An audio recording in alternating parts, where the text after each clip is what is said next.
See, happy Monday.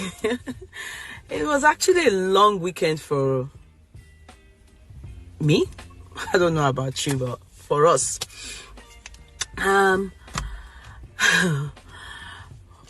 Mohbad's case is like it's turned to when we were in a political thing where there's a lot of conflicts between people, just like when we were doing this APC, APDP, LP, you understand, during the presidential election. Anyway, it's the only normal though, but the shocking part of it is Mohbad's sister-in-law, Karimo, over the weekend updated on her story on Instagram, and quickly, bloggers, they grabbed it.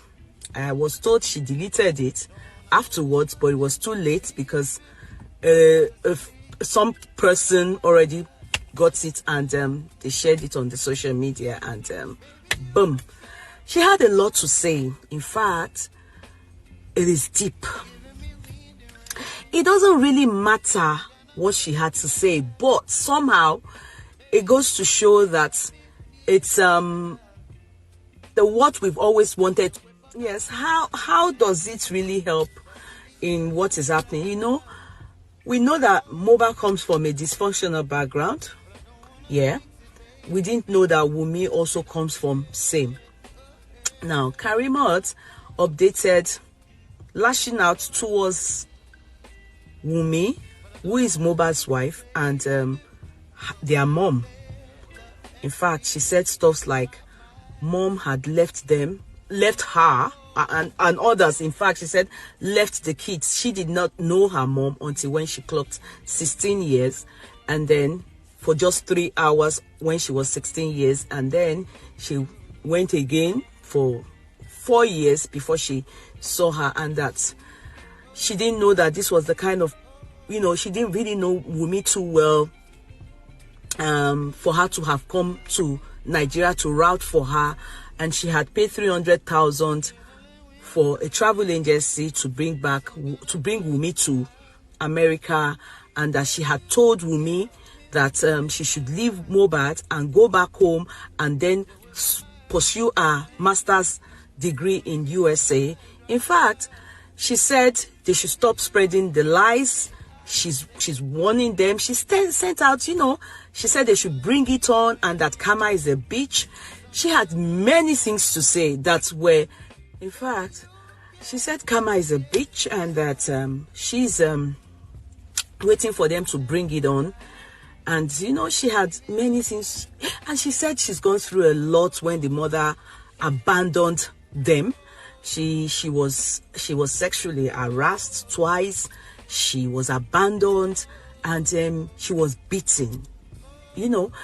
She's a bitter person in terms of she's had bitter experiences in life due to her mother's abandonment. And she said they should stop spreading the lies.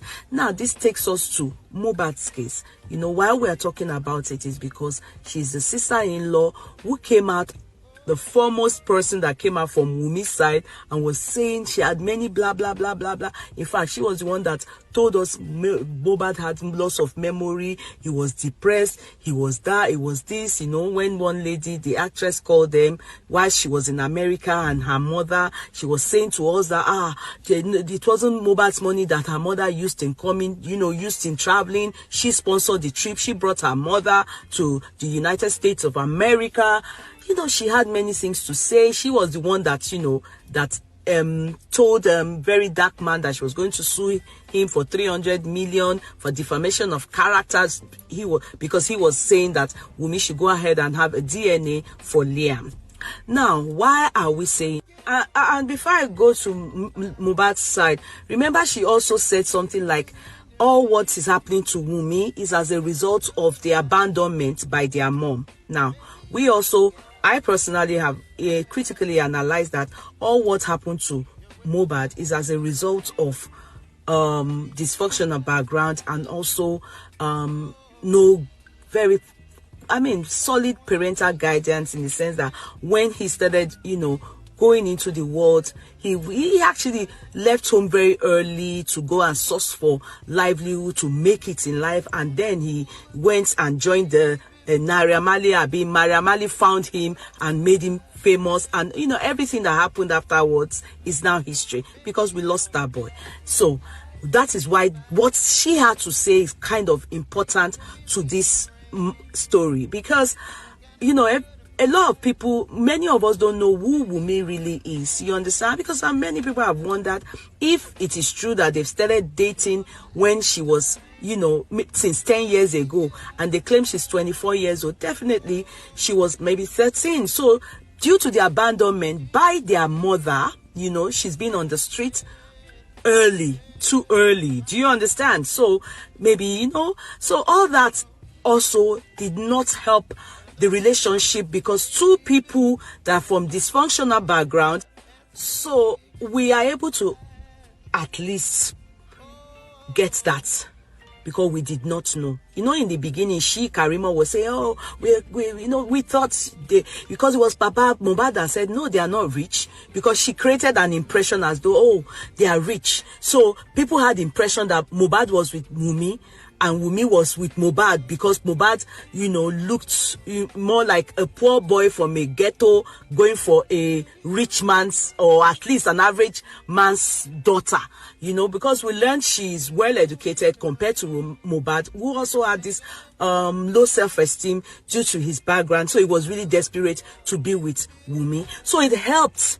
What she brought out, before she brought it down, actually helped someone like me to now understand the two people because of their background. So these two people were in the world by themselves, doing anyhow, doing anything, you understand, to source for livelihood. Are you making sense for me? Now, that gets us to where after where they both got married, this particular mother, who is Wunmi's mom, the same way I've said Mohbad's mom is not a responsible Abiyamo, Wunmi's mom equally is not one. So these two kids were on the streets with the Malians doing anything. Do you understand? Try to make it on the street. So having to see, like when they said everything about Mohbad is with Wunmi. He never had a bank account till he died. His payments, everything goes into Wunmi's account.